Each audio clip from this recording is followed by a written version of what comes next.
नमस्कार। तो मैं रागनी, शिक्षा की बात हर शनिवार।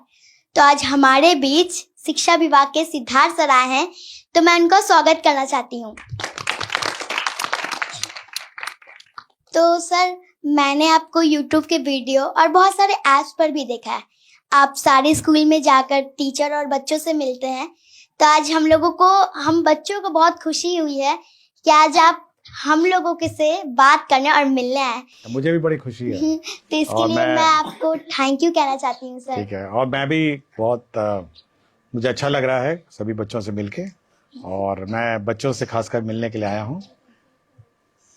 तो सर, मैं आपसे आपके बचपन की जर्नी के बारे में कुछ पूछना चाहती हूँ कि जैसे हम बच्चे स्कूल जाने में भी डरते हैं या टीचर लोग से डरते हैं या कभी कभी स्कूल से बंक मार लेते हैं, तो क्या आप भी ऐसे बचपन में ऐसे किए हैं?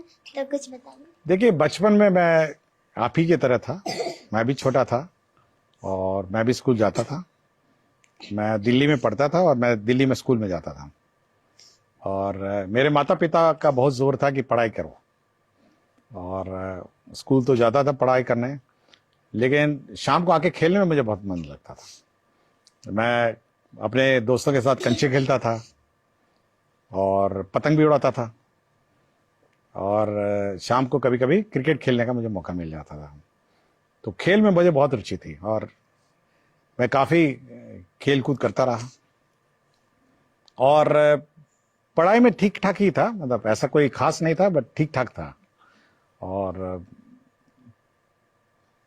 मुझे लेकिन खेलने में बहुत मज़ा आता था। मैं देखा खेलने, मेरे क्लास में म्यूज़िक क्लास भी रहती थी, गाना वाना सिखाते थे हम लोग को, लेकिन मैं कभी सीख नहीं पाया म्यूज़िक। बट पतंग उड़ाना सबसे मेरा फेवरेट है। नमस्कार सर, मेरा नाम शिवांगी है और मेरा प्रश्न आपसे यह है, हमारे स्कूल में स्मार्ट क्लास का फी लिया जाता है लेकिन स्मार्ट क्लास नहीं होता है, क्यों सर? ये एक प्राइवेट स्कूल है या गवर्नमेंट स्कूल है? नहीं, गवर्नमेंट स्कूल है, रविंद्र बालिका विद्यालय। अच्छा। रूटीन में डेली होता है, हाँ। लेकिन महीने पे, 2 महीने पे, 3 महीने पे एक बार कभी हो जाता है। नहीं, हम लोग का ये है कि जो स्मार्ट क्लास है वो कम से कम सप्ताह में एक बार होना चाहिए, और अगर आपके स्कूल में नहीं है तो हम लोग इंश्योर करेंगे और हम लोग चेक करेंगे कि सभी स्कूल्स में स्मार्ट क्लास जो है वो सही रूप से चले, और ऐसे अलग से ये मतलब खराब व्यवस्था नहीं हो, इसको सुधारने की कोशिश करेंगे। नमस्ते सर, मेरा नाम मानसी है। मेरे स्कूल का नाम पी एन एंग्लो संस्कृत उच्च मध्य विद्यालय है। तो मेरा क्वेश्चन ये था कि स्कूल और कोचिंग का लोड थोड़ा ज़्यादा हो जाता है। अगर हमें स्कूल में ही वैसी पढ़ाई मिल जाए तो हमें कोचिंग जाने का ज़रूरत ही ना पड़े। देखिए, ये मैं बहुत जगह देखता हूँ। मैं गर्दनी बाग हाई स्कूल गया था एक बार, गर्ल्स हाई स्कूल में, तो एक लड़की बेंच में सो गई थी। तो मैं ऐसे ही पूछा कि ये लड़की सो क्यों गई, तो उसके बगल वाले लड़कियों ने कहा कि सुबह 6 बजे से कोचिंग कर रही है और 9 बजे आई है और इतनी थक गई है कि क्लास में सो गई। ऐसा होता है ना। और फिर हमको लगता है कि थोड़ा ज़्यादा हो जाता होगा, सुबह 6 बजे से या 7 बजे से कोचिंग करना, फिर स्कूल करना और शाम को फिर करना। तो हम लोग कोशिश ये है कि जो बच्चे हैं जिनको ज़्यादा ध्यान देने की ज़रूरत है या ज़्यादा अटेंशन की ज़रूरत है, हम लोगों ने ये कहा टीचर्स से कि आप लोग उनको सामने बैठाइए, सामने कोचिंग कराइए और एक्स्ट्रा अटेंशन दीजिए ऐसे बच्चों को जो चाहते हैं कि और एफर्ट लगे और करें। और साथ ही साथ हम लोग ये भी कोशिश कर रहे हैं कि होमवर्क बच्चों को थोड़ा दिया जाए, घर जाके बैठ के पढ़ेंगे और अगले दिन आके टीचर उस होमवर्क को चेक करेंगे, ताकि कोचिंग की ज़रूरत नहीं होनी चाहिए। अगर आप टीचर अच्छा पढ़ाए और सब्जेक्ट्स अच्छी तरह पढ़ाएं और सिलेबस टाइम पे कंप्लीट करें, मेरे ख्याल से कोचिंग की आवश्यकता नहीं। मैं भी रहा हूँ स्कूल में, हम लोग के टाइम पे भी कोचिंग नहीं था। हमारा ये कोचिंग तो नई व्यवस्था है और मेरे स्कूल में कभी कोचिंग नहीं रहा है। और मैं आज तक कभी कोचिंग ना कॉलेज में पढ़ा हूँ तब भी कोचिंग नहीं था, स्कूल में भी कोचिंग नहीं था।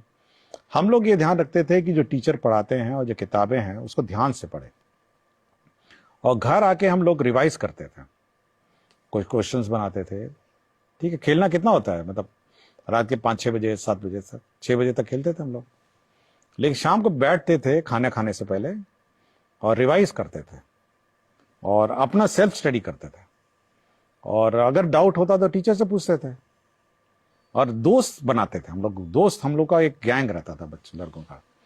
तो जब क्वेश्चन हम लोग करते थे, अगर कुछ होता नहीं था तो अगले दिन, क्योंकि उस वक्त फोन नहीं था, आज के दिन तो आपको मोबाइल है, आप अचानक कर दें, उस वक्त तो टेलीफोन भी नहीं था, तो हम लोग अगले दिन जाते थे और हम लोग यार दोस्त से पूछते थे कि भाई ये क्वेश्चन कैसे बनाए, और फिर हम लोग एक साथ बैठ के उसको सॉल्व करते थे। तो दोस्त एक दूसरे को हम लोग दूसरे को हम लोग सिखाते थे। और हम लोग उस जमाने में देखिए, सोचिए मोबाइल नहीं था और किसी से बात भी नहीं होती थी कि घर पहुंच गए तो घर पहुंच गए।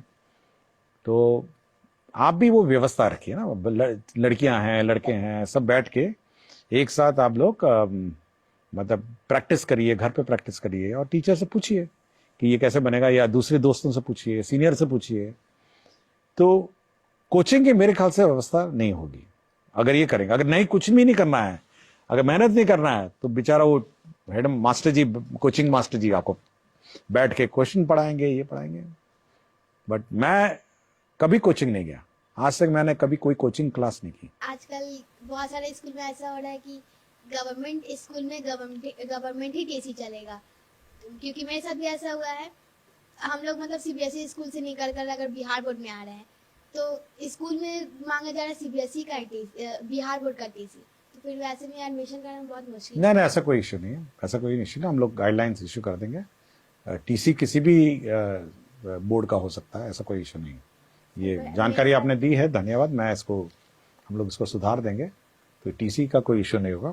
किसी भी बोर्ड का टीसी होगा तो आपको एडमिशन ले लिया जाएगा। मेरा नाम आकृति राज है और मैं कक्षा 7वीं की छात्रा हूँ। सर, मैं कहना ये चाहूँगी कि पहले ऐसा होता था कि हम लोगों को शनिवार के दिन हाफ टाइम से छुट्टी मिलती थी, पर अब ऐसा होने लगा है कि हम लोगों को फुल टाइम रहना पड़ता है। देखिए, शनिवार का जो दिन है ना, वो हम लोगों ने ऐसा व्यवस्था किया है कि उस दिन बैगलेस डे है। मतलब आपको कोई कोर्स पढ़ाना वढ़ाना नहीं है, आपको स्पोर्ट्स करने हैं, आपको म्यूजिक करना है, और पढ़ाई का जो और स्पोर्ट्स सीखने हैं, या कोई कला, आर्ट, क्राफ्ट, ये सब करने का दिन है। तो एक एंजॉयबल एनवायरनमेंट सैटरडे को क्रिएट करने का हम लोगों ने डायरेक्शन दिया है। और यदि अगर कोर्स कंप्लीट नहीं होता है तो उस दिन कोर्स होगा, क्लासेस होगी, जो बड़ी सीनियर क्लासेस हैं, लेकिन उस दिन वो बैगलेस डे है। मतलब आप उस दिन कोई रेगुलर क्लास नहीं होना है।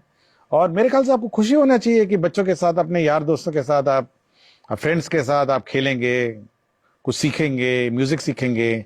हम लोग कोशिश कर रहे हैं सब जगह म्यूजिक इक्विपमेंट पहुंचाने का और स्पोर्ट्स का। तो उस दिन आप खेलेंगे, मतलब स्पोर्ट्स है, अन्य जो आर्ट एंड क्राफ्ट है, और अन्य जो एंजॉयबल, जो आपको अच्छा लगे, वो आप करेंगे। ये मेरे ख्याल से ये सैटरडे का है, और मेरे ख्याल से आपको एंजॉय करना चाहिए सैटरडे को। मेरा नाम अनुराग कुमार है और मैं क्लास 6 का छात्र हूँ। मेरा सवाल यह था कि एग्जाम के टाइम हम बच्चों को बहुत लोड हो जाता है, पर अन्य दिन तो टीचर लोग ध्यान ही नहीं देते, हम बच्चों पर ना पढ़ाते हैं।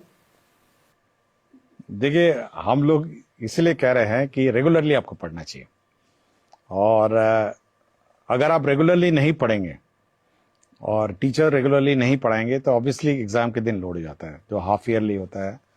और हम लोग चाह रहे हैं कि कम से कम हर मंडे टेस्ट हो, और रेगुलरली आप पढ़िए।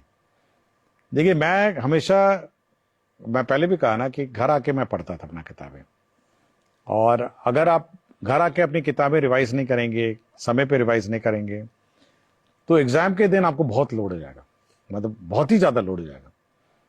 इसलिए रोज आपको रिवाइज करना चाहिए। और मैं सभी टीचर से ये कहता हूँ, और सभी टीचर्स को फिर हम लोग कहेंगे कि रेगुलरली उसको बांटेंगे कि पहला मंथ में क्या होना है, दूसरे मंथ में क्या होना है, तीसरे मंथ में क्या होना है, चौथे मंथ में क्या होना है, ताकि मंथ वाइज वो कोर्स रहे, और ताकि सब कोर्स अचानक लास्ट मिनट में कंप्लीट ना हो, या फिर सैटरडे को कंप्लीट ना हो। तो चाहेंगे कि सब बराबर रहे। और लेकिन बच्चों से मेरा इतना ही है कि कम से कम शाम को आने के बाद खेलिएगा जरूर। मतलब स्कूल से लौटने के बाद दोस्तों के साथ मोहल्ले में खेलिए, और जब रात हो जाती है तो कम से कम खाने से पहले 1 घंटा बैठ के आप रिवाइज करिए, और थोड़ा मोबाइल से दूर रहिए। हमारे स्कूल में भी कंप्यूटर है, लेकिन हम लोग बस कंप्यूटर एग्जाम देने ही जाते हैं। कभी आज तक लैब हम लोग को भी नहीं कराया गया है स्कूल में। ओह, कौन सा स्कूल है? PN Anglo school. एंग्लो, ये प्राइवेट स्कूल है? नहीं, गवर्नमेंट। गवर्नमेंट स्कूल है। कहाँ पे है ये? यहाँ नया टोला। अच्छा, ठीक है। नहीं, लेकिन हम लोग अब कुछ ये करेंगे, कम से कम सप्ताह में एक क्लास तो होनी चाहिए, कंप्यूटर की क्लास तो होनी चाहिए, और समय समय पे क्लास होना और चाहिए। ना ही बायोलॉजी लैब होता है, केमिस्ट्री लैब होता है। बस स्टार्टिंग में जब स्कूल गए थे तो पहली बार बस स्टार्टिंग में गए, उसके अलावा पता ही नहीं बायोलॉजी लैब में क्या होता है, केमिस्ट्री लैब में क्या होता है। ओहो। कभी नहीं गए। नहीं, होना चाहिए ये रेगुलर। बोलते हैं तो मैम बोलती है ना हम्म, केमिकल ही नहीं है, और केमिकल ही नहीं है। कभी बोलती है केमिकल और नहीं फिर है, केमिकल होगा तो फिर गैस नहीं है। तो हमेशा बहाना बनाते हैं, कभी केमिकल नहीं है, कभी साफ नहीं है, हाँ। ब्लेड खराब है, तुम लोग लेके नहीं आए, हमेशा बहाना बनाती है मैम। ओह, ये तो गलत बात है ना, तो ठीक होना चाहिए था। मेरा नाम अमिता कुमारी है। सर, मेरा सवाल है, जब भी हमारे स्कूल में चेकिंग वाले सर या मैम आती हैं तो हम हमारे स्कूल में ऐसे पढ़ाई नहीं होता है, लेकिन हमारे टीचर बोलते हैं कॉपी किताब निकालो, चेकिंग वाला आ गया है, और कुछ भी पूछे तो बोल देना हाँ ये होता है, ये होता है। ऐसा क्यों?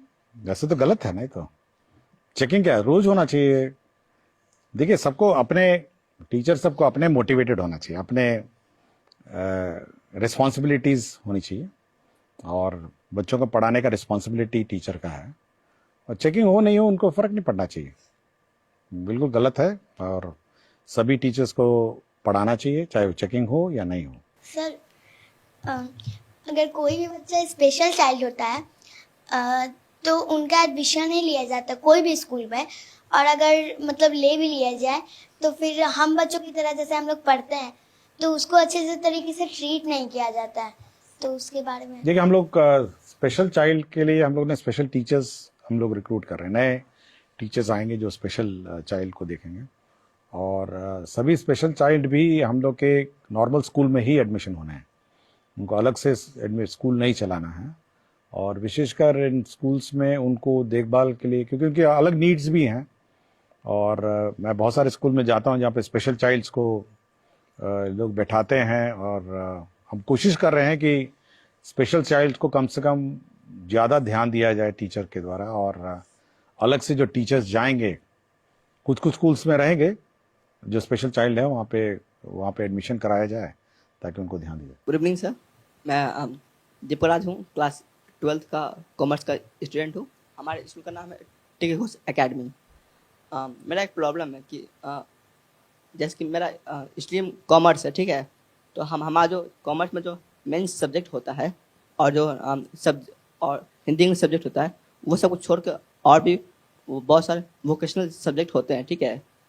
बट है ना, मतलब कि जो हमारे मेन सब्जेक्ट का टीचर तो ना कैसे भी करके ना मतलब कि हो जाता है, पढ़ लेते हैं, बट जो वोकेशनल सब्जेक्ट जैसे कि है ना, बहुत सारा कंप्यूटर साइंस होता है, क्योंकि मतलब कि एक्स्ट्रा सब्जेक्ट होता है ना बहुत सारा, जैसे कि ना हमारा सब्जेक्ट हो इंफॉर्मेशन टेक्नोलॉजी IT जिसे कहते हैं, और कंप्यूटर साइंस, और भी बहुत सारा होम साइंस, ब्यूटिशियन, और भी बहुत सारा इलेक्ट्रीशियन, और भी बहुत सारा वोकेशनल सब्जेक्ट है, बट वो सब सब्जेक्ट के टीचर नहीं है ना आ पाते हैं। ऐसा क्यों होता है?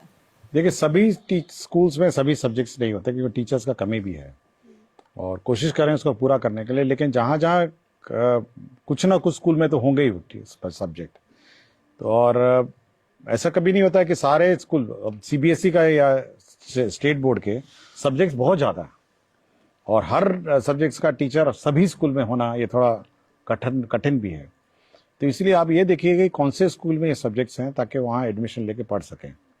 और हमारे भी स्कूल में सब सब्जेक्ट्स नहीं थे, हम लोग के सब्जेक्ट्स भी 6 सब्जेक्ट 8 सब्जेक्ट थे, और मैं CBSE बोर्ड का हूँ, और CBSE बोर्ड में तो इतने सारे सब्जेक्ट हैं जिसके टीचर भी नहीं थे, तो हम लोग उसी सब्जेक्ट्स लेते हैं जो वहाँ पे टीचर्स रहे थे और पढ़ते थे। और अन्यथा अगर आपको वैसे सब्जेक्ट्स लेने हैं तो आपको स्कूल भी चयन करना पड़ेगा जहाँ पे टीचर्स हैं, लेकिन कोशिश करेंगे जहाँ पे स्टूडेंट्स ज़्यादा हैं किसी सब्जेक्ट्स के इच्छुक, वहाँ उस प्रकार के टीचर्स और रहेंगे।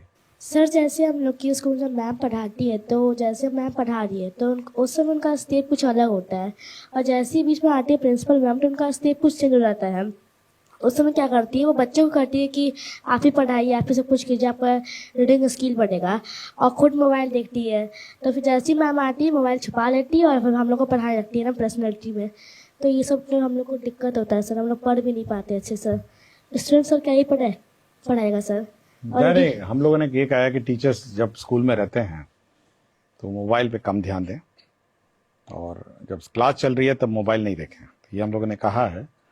तो ये बिल्कुल गलत है कि जब प्रिंसिपल आएगी तो मोबाइल छुपा लेंगी, और जब प्रिंसिपल चली जाएगी फिर मोबाइल पे। गलत है ये तो। थैंक यू सर, हम लोगों का इतना क्वेश्चन था। और सर हम लोग अपनी तरफ से कुछ आपसे पूछना चाहते हैं। सर आप अपना लाइफ जर्नी बताइए कि आप छोटे से इतने बड़े तक में, मतलब यहाँ तक जो आप बने हैं शिक्षा विभाग के मुख्य सचिव, तो ये कैसे बने? तो थोड़ा सा। मेहनत की, और क्या, आपकी तरह ही रहे। मैं भी छोटा बच्चा था और पढ़ाई करते करते हो गया। पढ़ाई नहीं छोड़ी मैंने, मैं खेलता रहा, खेला भी, और पढ़ाई कभी मैंने नहीं छोड़ी, और पढ़ाई करता रहा। और आज भी पढ़ता हूँ मैं, आज भी मैं घर में रात को पढ़ता हूँ, किताबें अभी भी पढ़ता हूँ, और पढ़ाई कभी नहीं छोड़ी मैंने। इसलिए मैं सभी बच्चों से कहता हूँ कि पढ़ना नहीं छोड़िए, चाहे कुछ हो जाए, परीक्षा पास हो जाए, नौकरी लग जाए, और कंटिन्यूअसली पढ़ाई करना है। मैं आज भी पढ़ता हूँ। तो अगर आप पढ़ेंगे, अच्छा इंसान बनेंगे, तो आईएएस तो अपने आप बन जाएंगे। आईएएस क्यों बनेंगे? आप साइंटिस्ट बनिए, और स्पोर्ट्समैन बनिए, सिंगर बनिए, और एस्ट्रोनॉट बनिए, और क्या क्या बहुत सारा कुछ बनिए। आईएएस क्यों? कुछ भी बनिए, आप अच्छा काम करिए। और आईएएस बहुत सारे ऐसा काम है। अच्छे पेंटर बनिए, और आजकल म्यूजिशियन बनिए, गाना गाने वाले बनिए। Thank you sir.